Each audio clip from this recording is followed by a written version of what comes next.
hapon na naman muli mga kaistorya, at nagbabalik muli ang inyong lingkod na si Bicycle Diaries. And Happy New Year muli sa ating mga subscriber ngayon, guys. Huwag niyo pong kalimutan subscribe ang aking YouTube channel, Bicycle Diaries by Luigi Go. So ayan, and again, Happy New Year muli sa ating lahat, guys. At meron tayong bagong makakasama ngayon. Itong ating si Drinks. So ang model niya ay Drinks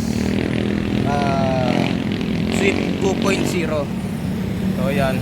So binili ko lang siya ng almost 10k lang, guys. Pero yung original price daw nito ay umabot na mga 39 to 40,000. So binili ko siya na second hand. So ito na yung bago nating nakasama ngayon, guys. So yun. At nandito tayo ngayon sa isang nostalgic na tinatawag na Fiesta Carnival. So pinuntahan natin ito. So actually nabutan ko siya pero hindi ko siya maalala nitong mga kabataan ko pa. Pero sabi ng mga magulang ko, nakapaglaro na daw kami dito. So siyempre tumatanda na tayo, hindi na natin maalala kung ano yung pangyayari nung tayo kabataan pa, nung tayo ay namasyal pa dito.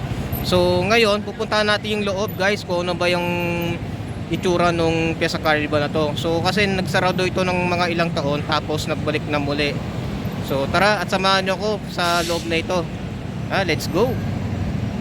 So yun mga kaistorya, pinarada muna natin ang ating bisikleta dito sa Times Square sa Cubao. And meron siyang parking fee na 20 pesos. So yun lang yung Fiesta Carnival, guys, yung papasukin natin. Alright, nandito na tayo sa loob na Fiesta Carnival.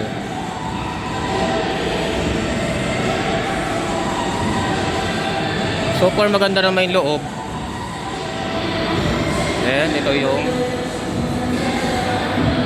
roller coaster. And mayroon silang kiddie train. Yan, ito yung loob niya, guys.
Nating libutin ng loob na ito, itong Fiesta Carnival.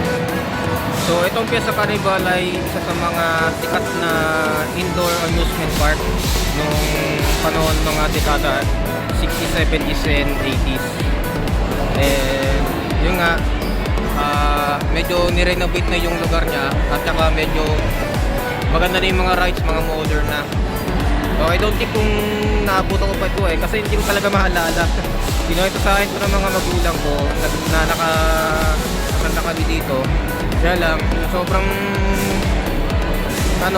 tagal na ng panahon na yan, hindi ko na maalala. So yan, pwede na punta kayo dito guys, napakaganda dito. Kasama nyo yung mga pamangkin nyo at mga anak ninyo.